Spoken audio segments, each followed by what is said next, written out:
नमस्कार। मैं दिलीप कुमार निगम अपना एस्ट्रोलॉजी यूट्यूब चैनल के इस प्रथम वीडियो में आप सभी का हार्दिक स्वागत करता हूं। आप सभी की शुभकामनाओं से प्रेरित होकर अंततः मैं आज इस वीडियो को आपके समक्ष प्रस्तुत कर पाने में सक्षम हो पा रहा हूं। मित्रों, इस बीच मैंने एस्ट्रोलॉजी पर एक वेबसाइट भी प्रकाशित की है। स्टेलर विजडम नाम है उसका। इसका लिंक इस वीडियो के डिस्क्रिप्शन बॉक्स में दिया हुआ है। मित्रों, एस्ट्रोलॉजी पर यूट्यूब चैनल और वेबसाइट दोनों को शुरू करने के पीछे मुख्य अभिप्राय या एकमात्र अभिप्राय यह है कि वैज्ञानिक तरीके से अर्जित किए गए अपने ज्योतिषीय ज्ञान व अनुभव को आप सभी के साथ साझा कर सकूं और साथ ही उस पर आपकी प्रतिक्रियाएं प्राप्त कर सकूं। जैसा कि आप जानते हैं कि मैं अभी भी ज्योतिषीय अध्ययन व शोध कार्य में संलग्न हूं।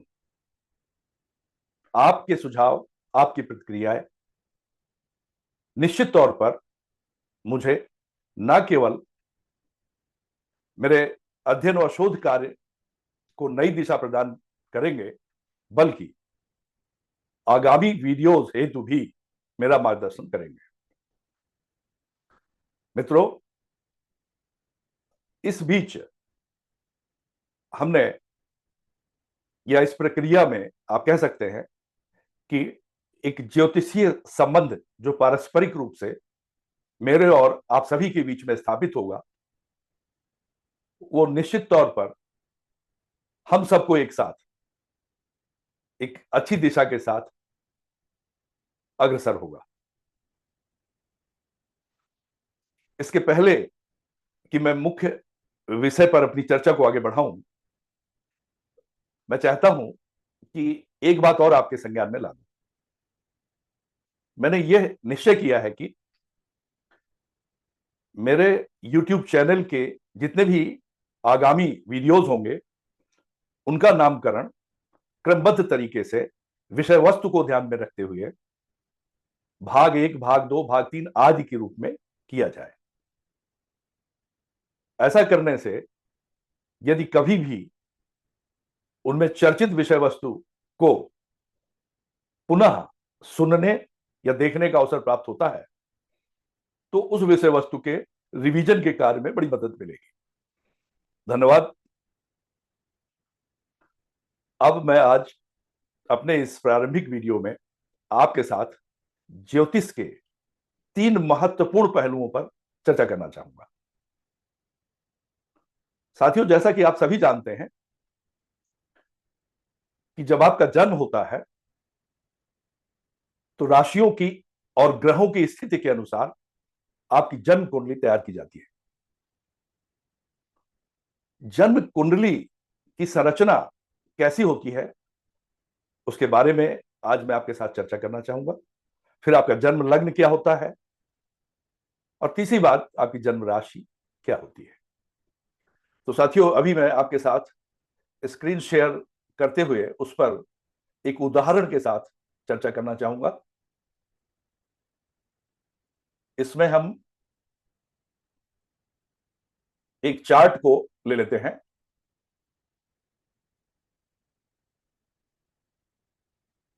इस चार्ट में आप ये देखेंगे कि यहां पर आपकी जो संरचना है, इसकी आप संरचना को देखिए। पहले इसकी संरचना को देखिए कि ये जो चार्ट है, ये नॉर्थ इंडियन स्टाइल का चार्ट है। आमतौर पे सभी सॉफ्टवेयर में ये डिफॉल्ट में ही, बाय डिफॉल्ट, ये नॉर्थ इंडियन चार्ट ही खुलता है। आप देख रहे हैं कि यह चार्ट आयताकार यानी रेक्टेंगुलर शेप्ड है, यानी यह वर्गाकार भी हो सकता है। इस चार्ट में आप देखेंगे कुल 12 खाने हैं। कुल 12 खाने हैं और इनको हम यूं देख सकते हैं कि आपका ये मैं इंडिकेट करता जा रहा हूं, ये आपका पहला खाना हो गया और ये दूसरा हुआ और दूसरा खाना आपका ये हो गया जहां पर मेरा हाइलाइटर गया हुआ है। तीसरा खाना ये हो गया, चौथा खाना ये हो गया, पांचवा खाना ये हो गया, छठवां ये, सातवां ये, आठवां ये, नौवां ये, 10वां ये, 11वां ये, 12वां। इस प्रकार से कुल 12 खाने हैं साथियों। इन 12 खानों में आप एक चीज देखेंगे कि जो सेंटर के केंद्र के 4 खाने हैं, जिसमें से प्रथम को तो मैंने इंगित कर दिया है, अगले को भी मैं इंगित कर रहा हूं, ये चौथा घर है, फिर ये 7वां घर है, फिर 10वां घर है। ये पहला, चौथा, 7वां, 10वां, ये केंद्र में जो बने हैं समचतुर्भुज आकार के, यानी रोम्बस शेप्ड है। 4 खाने रोम्बस शेप्ड ही होते हैं। इसके अलावा जो रिमेनिंग आपके ये हुआ सेकेंड हाउस त्रिभुजाकार है। आप इसमें ये मत जाइए, कॉर्नर में इन्होंने एक डिजाइन दे दी है, इधर भी डिजाइन दे दी है, अदरवाइज ये त्रिभुज है, ट्रायंगल शेप्ड है। तो यानी दूसरा घर भी, तीसरा खाना भी, और ये 5वां खाना, छठा खाना, और ये 8वां, ये 9वां, ये 11वां, 12वां, ये सब त्रिभुजाकार है। यानी आपकी कुंडली में जब भी आप अपनी कुंडली को खोलिएगा तो आप देखेंगे, और मेरा अनुरोध है कि आप मिलान अवश्य करिएगा, तो इसमें आपके 12 खाने मिलेंगे, जिनमें से केंद्र के ये चारों खाने रोम्बस शेप्ड के होंगे और ये सब रिमेनिंग 8 खाने ट्रायंगल शेप्ड में होंगे। और आपके ओवरऑल चार्ट का स्ट्रक्चर रेक्टेंगुलर होगा, आयताकार, या वर्गाकार स्क्वायर शेप्ड होगा। अब इन 12 खानों, कुल आपकी कुंडली में 12 खाने हुए, और ये 12 खाने ये 12 राशियों का प्रतिनिधित्व करते हैं। क्या करते हैं? ये 12 खाने 12 राशियों का प्रतिनिधित्व करते हैं, 12 घरों का प्रतिनिधित्व करते हैं, और इन 12 घरों में ही ये राशियां अंकित होती हैं, 1 से लेकर के 12 तक की। अब आप एक चीज देखें कि सबसे पहला घर कौन सा है। सबसे पहला घर आपका ये है, जहां पर हमने ये हाईलाइट रखा है, टॉप मोस्ट। ये पहला घर आपका लग्न कहलाता है, अंग्रेजी में एसेंडेंट बोलते हैं। और आप देखें कि इसमें कौन सी राशि अंकित है, आप इसको समझने की कोशिश करें, कौन सी राशि अंकित है। आप देखिए इस पहले खाने में ये आपकी राशि है, 4 संख्या अंकित है। क्या है? 4। ये 4 संख्या है। 4 का मतलब हुआ कर्क राशि, यानी हर संख्या को एक नाम दिया गया है।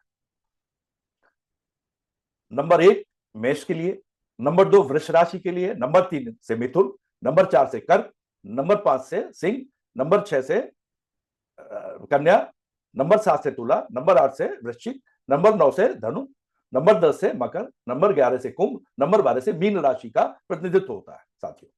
अब ये लग्न में ये जो संख्या 4 है, इसकी जगह 1 भी हो सकती है, 2 भी हो सकती है, 3 भी हो सकती है, 5 भी हो सकती है, 12 भी हो सकती है। यानी 1 से लेकर 12 में से कोई भी संख्या यहां हो सकती है, और जो संख्या होगी उसी की करस्पॉन्डिंग राशि यहां पर ली जाएगी। अब ये कर्क राशि ली गई है, यानी आपका जो लग्न है वो किसका हुआ? कर्क का हुआ। इसका मतलब क्या है कि जब आपका जन्म हुआ था उस समय पर आपके जन्म स्थान पर, जो आपके वहां के लैटिट्यूड और लॉन्जिट्यूड है, वहां पर और आपके जन्म के समय पर यह कर्क राशि उदय हो रही थी, मतलब विजिबल होना शुरू हो गई थी। और कितने डिग्री में विजिबल हुई है? ये ऊपर लिखा है 22 डिग्री। ये लिखा है, ये कितने में विजिबल हुई है? ये 22 डिग्री 22 मिनट इतने सेकंड में। ये असेंडेंट का आपका डिग्री है। तो कहने का आशय यह है तो कि आप ये जो राशि है, इस राशि की जगह कोई अन्य राशि भी हो सकती है, और ये टॉप मोस्ट खाने में इसको दर्शाया जाता है। और इसके बाद अगली राशियां चलती हैं।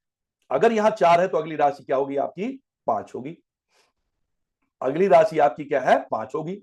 अब देखिए, ये यहां पर 5 है, यहां 6 है, 7 एंड सो ऑन चलती जाएगी। और 4 के पहले क्या होगी? 3 होगी। अगर यहां पर 3 राशि उदय हो रही होती, यानी मिथुन राशि, तो चौथा कहां होता? अगले वाले घर में होता। और दूसरा कहां होता? पिछले वाले घर में होता।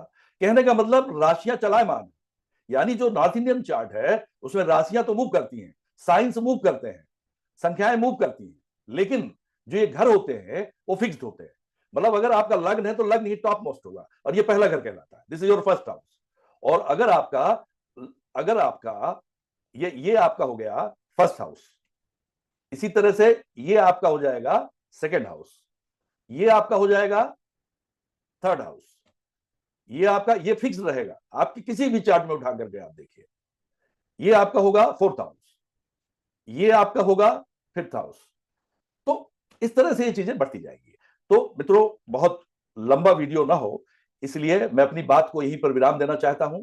लेकिन इसके पहले मैं एक चीज और बता दूं कि जहां पर जन्म राशि हम किसको कहते हैं, जहां पर चंद्रमा, आपका चंद्रमा जहां पर मून, देखिए यहां पे मून, ये एमओ एमओ करके, ये किस राशि में, जहां 3 संख्या लिखी है, ये क्या होती है, मिथुन। यानी मिथुन राशि में चंद्रमा है तो आपकी जन्म राशि क्या हो जाएगी, मिथुन हो जाएगी। और जन्म लग्न आपका क्या हो गया, कर्क।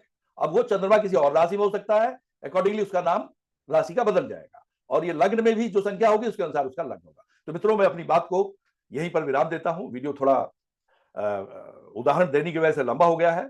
अगली बार हम प्रयास करेंगे कि इसको 10 मिनट के अंदर ही रखा जाए, ताकि आपको देखने में भी कम समय लगे और बात भी आप तक पहुंचाई जा सके। आप अपनी प्रतिक्रियाओं से अवगत अवश्य कराएं। सुझाव हो, प्रश्न हो, आपत्तियां हो, कोई आशंका हो, तो इन सबसे भी आप मुझे अवश्य अवगत कराएं मित्रों, क्योंकि इसके बाद ही, आपके इस अवगत कराने से ही मुझे आगे की वीडियो बनाने के संबंध में मार्गदर्शन प्राप्त हो सकेगा, ऐसा मेरा मानना है, और आप भी इस चीज को समझते हैं। धन्यवाद मित्रों, नमस्कार।